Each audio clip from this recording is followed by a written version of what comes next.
नमस्कार दोस्तों। आप सबका स्वागत है हमारे चैनल पे। और मैं स्वागत करता हूं अमित सेठी जी का, जो कि एक रिनाउंड न्यूमरोलॉजिस्ट हैं, एस्ट्रोलॉजिस्ट है, पामिस्ट हैं और वैदिक आर्ट्स के अंदर इनकी बहुत बड़ी मास्टरी है। तो अमित भाई, थैंक यू हमारे Thank चैनल you पे for आने के लिए। having me. Thank you for having me.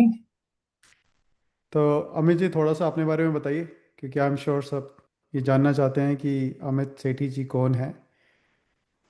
मैं देखो जी एस्ट्रोलॉजी का स्टूडेंट हूँ या ऑकल्ट साइंसेस का स्टूडेंट हूँ। पिछले 24 साल से मैं इस फील्ड में थोड़ा छोटा मोटा जुड़ा हूँ। जैसे हम मतलब हमारे टाइम पे किताबें आती थी, वो लिंडा गुडमैन और वो छोटी छोटी बुक्स आती थी पहले हर एक उसकी साइंस की। वहां से शुरुआत हुई थी। फिर हम्म। उसके बाद थोड़ी अलग अलग बुक से पढ़कर शुरुआत की। फिर उसके बाद काफी सारे कोर्सेज किए, काफी सारे टीचर से मिले और अब यहाँ पर हैं। भाई, ये तो देखो मॉडेस्टी है। ठीक है ना, इतने साल के एक्सपीरियंस के बाद में अगर ये बोल रहे हो कि सिर्फ स्टूडेंट है, तो ये तो मॉडेस्टी है, right. Occult is a field where you never become a master. You're always a student. आपको कुछ ना कुछ मिल एग्री, ही जाएगा सीखने के लिए।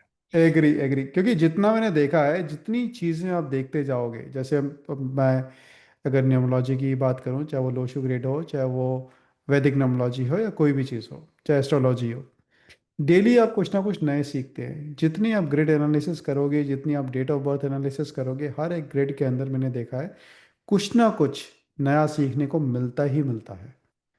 ये तो तो यू आर राइट। बिल्कुल, वो अगर आप न्यूमरोलॉजी जैसे आजकल बहुत पॉपुलर चल रहा है न्यूमरोलॉजी, अगर आप देखो तो कहाँ से शुरू हुई थी। बचपन में सबने पाइथागोरस थ्योरम पढ़ा होगा। करेक्ट। पाइथागोरियन पहले न्यूमरोलॉजी, वो न्यूमरोलॉजिस्ट ऑकल्ट साइंटिस्ट था। हम्म। वो मतलब वो भी ये पाइथागोरियन न्यूमरोलॉजी करता था, वो नाम से करता था। फिर उसकी हम्म। बाद एक्सटेंशन में ये सिफिरियल आया। सिफिरियल के बाद ये लोशो ग्रेड, मेरे ख्याल से कहीं समवेयर इन द मिडिल। कुछ लोग कहते हैं ये चाइनीज कछुए के उसके ऊपर था। कुछ एक दो महारथी हम्म। ऐसे भी हैं इंडिया के जो कहते हैं कि सागर हम्म। मंथन में जो कछुआ था उसकी पीठ के ऊपर भी था।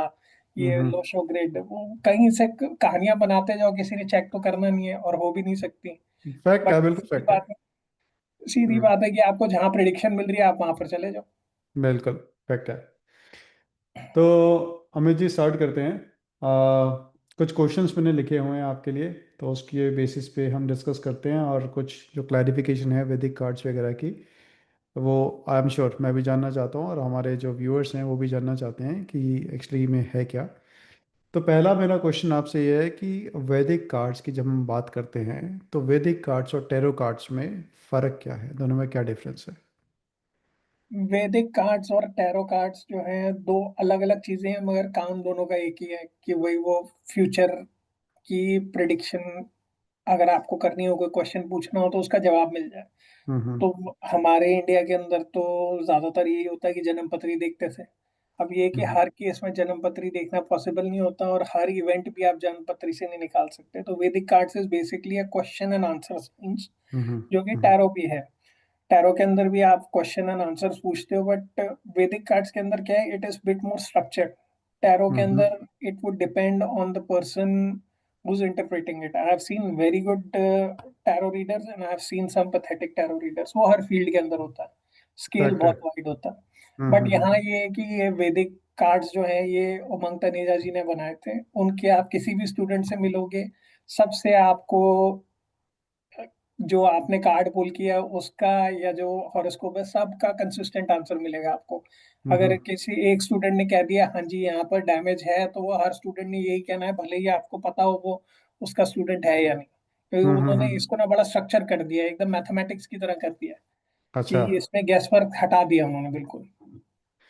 तो बेसिकली ये कहना गलत नहीं होगा कि अगर हम टैरो की बात करते हैं, तो वहाँ पे आपकी इंट्यूशन पावर अच्छी होनी चाहिए, वहाँ पे more of a guess work जो है वो काम करता है। और वहीं पे अगर हम वैदिक कार्ड की बात करते हैं, तो वो जैसे बताया कि मैथमेटिक्स की तरह है। तो स्ट्रक्चर अप्रोच वहाँ पे फॉलो होती है, हमें पता है हमको किस कार्ड को देख के क्या बोलना है, हाँ, राइट। तो वो स्ट्रक्चर्ड अप्रोच वहां पर ज्यादा काम करती है। ये उसमें भी थोड़ी थोड़ी डिफरेंट इंटरप्रिटेशंस होती हैं। ऐसा नहीं मैं कहूंगा कि हाँ सारे ही एकदम एक ही लाइन एक ही किताब से बोलेंगे, क्योंकि हम्म। उसकी वो पॉसिबल नहीं है कि इतने सारे परम्यूटेशन कॉम्बिनेशन हो जाते हैं कि हम्म। एक ही लाइन पे बोलना या एक ही साथ सारे फॉर्मूले याद करना is next to impossible, but ये है कि हाँ, आपको जो सेंस होगी, हर एक किसी के समझाने का तरीका भी अलग होता है, जो सेंस हम्म। होगी आंसर की वो सेम ही निकलने वाली है। जैसे अगर आप अच्छा। मेरे से पूछ रहे हो कि कल मेरे को इंटरव्यू पे जाना है, जॉब हम्म। लगेगी या नहीं लगेगी है, 10 लोग हैं हम्म। जिन्होंने वैदिक कार्ड्स की पढ़ाई की है और उनसे आपने सेम कार्ड्स का आंसर मांगा है, तो हम्म। सबने ले देकर हाँ या ना ही बोलना है, मगर कोई प्यार मोहब्बत से बोलेगा, कोई किसी और तरीके से समझाएगा। ये फैक्ट है। हाँ, वो राइट है कि यार डायरेक्टली ना नहीं बोल के होता है। हो सकता है थोड़ा सा डिप्लोमेटिक वे के अंदर ना बोले। हाँ, यू आर हाँ। राइट। नेक्स्ट क्वेश्चन है अमित जी कि हम वैदिक कार्ड से क्या क्या चीज़ें ऐसी हैं जो हम प्रिडिक्ट कर सकते हैं। वैदिक कार्ड्स एक ऐसी चीज है जिसके अंदर कोई लिमिटेशन ही नहीं रह जाती आपकी। हम्म। जिन लोगों ने एस्ट्रोलॉजी पहले की हुई है या पहले सुना हुआ है एस्ट्रोलॉजी के बारे में, उनको पता होगा एक प्रश्ना कुंडली करके चीज बनती थी। उसमें क्या हम्म। होता था, आप कोई क्वेश्चन पूछते थे पंडित से आकर, वो उस टाइम की जन्म पत्री बना देता था। जैसे जब आप आदमी पैदा हम्म। होता है उस टाइम की जन्म पत्री बनती है, तो उसे हम क्वेश्चन की सीड लेकर उस टाइम की जन्म पत्री बना देते थे। हम्म। अब वहां से भी आंसर बिल्कुल ठीक निकलते थे, मगर उसके अंदर क्या है कि जो लोग प्रोफेशनली इसे कर रहे हैं उनके लिए बड़ी समस्या होगी। तो सुबह हम्म। खोल ली, अब 2 दिन तक मोटे मोटे प्लैनेट आपके सेम ही रहते हैं, हम्म। क्योंकि सबसे फास्ट मूविंग होता है आपका moon. Moon too hmm. And half days एक साइन में रहता है। हम्म। तो वो दो दो ढाई दिन तक लगना आपका 2 घंटे में चेंज होता है। अगर आपके पास बाहर लाइन लगी हुई है 10 लोगों की, हम्म। लगना भी अगर आप एज्यूम करो कि चेंज हो रहा है, हाउस चेंज हो रहा है, तो वो भी 2 घंटे बाद चेंज होगा। हम्म। तो 2 घंटे में सबके आंसर एक जैसे तो नहीं कर सकते ना, तो यहाँ पर वो लिमिटेशन हट जाती है। ओके। आप क्वेश्चन पूछते हो, हम्म। आपने कार्ड शफल किए, आया, आपने आंसर दिया, चलो नेक्स्ट क्वेश्चन। और कोई हम्म। लिमिटेशन नहीं है, आप कुछ भी पूछो, मेरा कुत्ता बीमार है, वो कब ठीक होगा। हमारे पास अच्छा। ऐसे भी क्वेश्चन आए हैं लोगों के। अच्छा। मेरी मेड नहीं आई 4 दिन से, कब आएगी। टू दी एक्सटेंड मेरी नौकरी कब लगेगी, हाँ। तबीयत कब ठीक होगी। आप हम्म। मतलब छोटे से छोटा, बड़े से बड़ा, कोई लिमिटेशन नहीं है इसमें। ओके, अरे, क्या हम वैदिक कार्ड यूज़ करके ये आइडेंटिफाई कर सकते हैं कि पास्ट के जो इंसिडेंट्स थे वो कब हुए थे, कैसे हुए थे? क्योंकि कई बार ऐसा होता है कि हमारे सामने जब क्लाइंट आता है तो वो आपको टेस्ट करने के लिए ये भी पूछेगा कि मेरे पास्ट में ऐसा कब हुआ था, मेरे पास में ऐसा कब हुआ था। तो वैदिक उनको। कार्ड्स जो है वो ना बड़ा स्ट्रक्चर्ड अप्रोच से चलता है। इसके अंदर क्या है कि आपकी 3 लेयर खुलती हैं कार्ड्स की, हम्म। Past present future. मतलब जब ओके। आप क्वेश्चन पूछते हो तो हम देखते हैं कि भाई इस क्वेश्चन का पीछा क्या है, इस क्वेश्चन हम्म। में अभी क्या चल रहा है, और इसके आगे फ्यूचर में क्या रिजल्ट आने वाला है। ओके। तो जैसे हमारे पास इसके अंदर ये भी एक भाई साहब आए थे, उनका प्रॉपर्टी का कोई केस फंसा हुआ था। वो हम्म। कहते हैं जी हमारे कोर्ट की पेशी है, कल कोर्ट की पेशी है। मैंने कहा यार ये तो कोई बहुत ही पुराना केस लग रहा है, कम से कम 20-22 साल पुराना।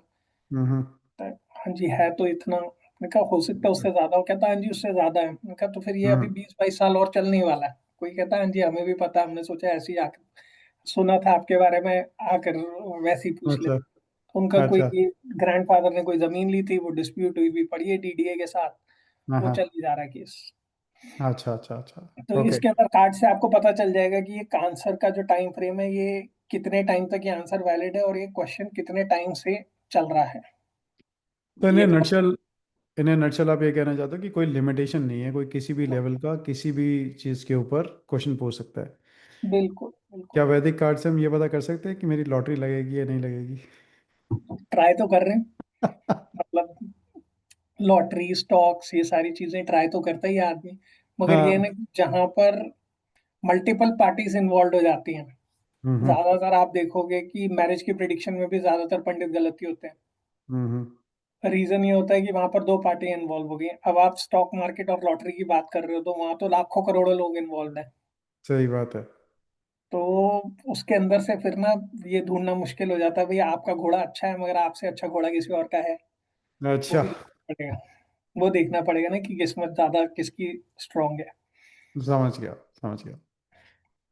नेक्स्ट क्वेश्चन ये है कि अगर मान लीजिए मैं किसी की प्रिडिक्शन कर रहा हूँ बाय यूजिंग वैदिक कार्ड्स, तो मुझे क्या क्या इन्फॉर्मेशन चाहिए? क्या मेरे को उनकी डेट ऑफ बर्थ पता होनी चाहिए, उनका टाइम पता होना चाहिए, प्लेस ऑफ बर्थ वगैरह ये सब रही कुछ चीज़? नहीं, कुछ नहीं, बिल्कुल कुछ नहीं। कुछ नहीं। आपने बोला हाँ जी कि भाई जैसे अब ये पीछे ईरान इसराइल का वॉर चल रहा था। हाँ जी, इसमें ये वॉर कब तक चलेगा? हम्म। उन्हें लेना नहीं देना नहीं, क्वेश्चन के अंदर रैंडम लोगों ने क्वेश्चन पूछ लिया कि हम्म। आयतुल्ला खैमानी मरेगा तो नहीं। वो हम्म। उसका भी जवाब पूछो, आप पूछो मोदी जी की शादी होगी, सलमान खान की शादी होगी, ये सारे क्वेश्चन भी हम्म। लोग आकर पूछते रहते हैं। अच्छा। इसमें कोई लिमिटेशन नहीं है, आप किसी के बारे में कोई भी क्वेश्चन पूछो।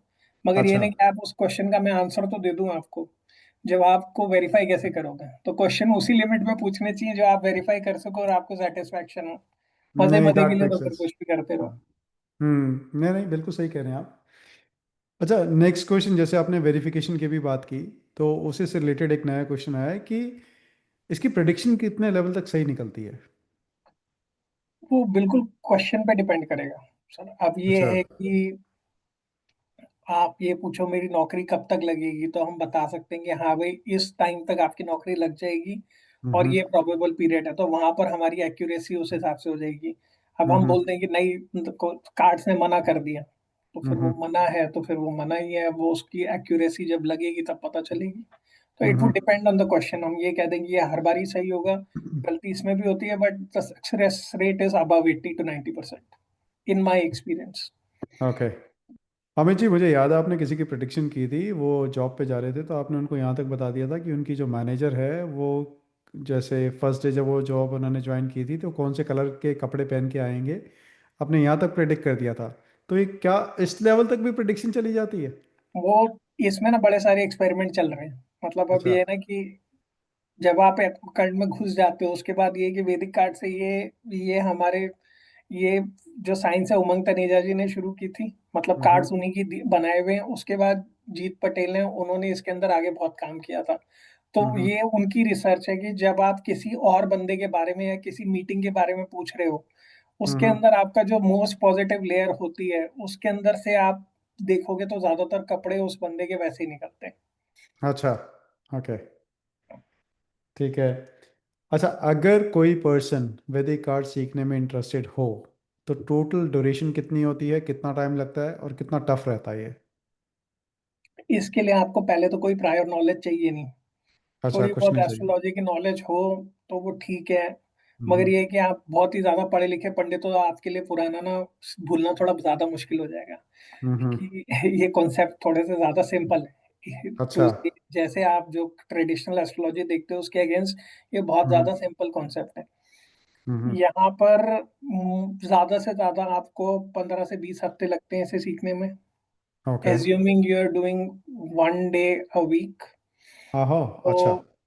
और मतलब 26 to 30 hours is 25 to 30 hours is more than enough to learn and understand this science. अच्छा। And then उसके ओके। बाद फिर प्रैक्टिस ही होती है और तो ओके। कुछ।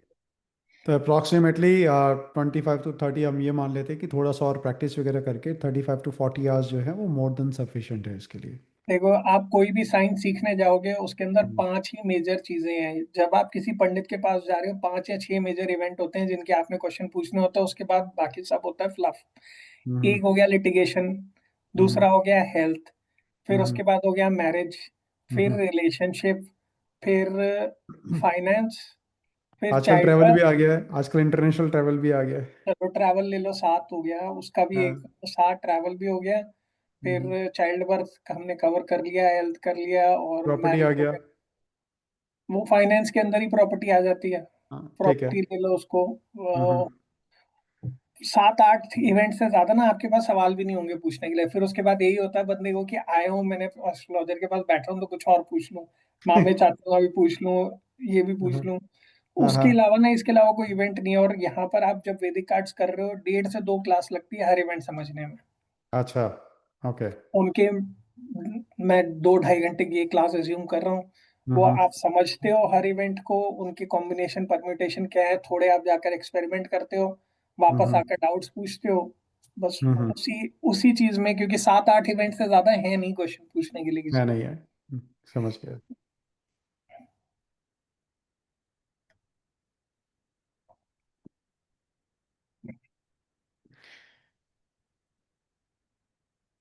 इसके अलावा अमित जी, कोई और ऐसी इंफॉर्मेशन जो आप वैदिक आर्ट से रिलेटेड देना चाहते हैं? जैसे जैसे आपने ऑलरेडी बता दिया कि इसका कोई प्री रिक्विजिट नहीं है, और अप्रॉक्सीमेटली 40 आवर्स, 35 to 40 आवर्स लगते हैं इसको सीखने के लिए, राइट?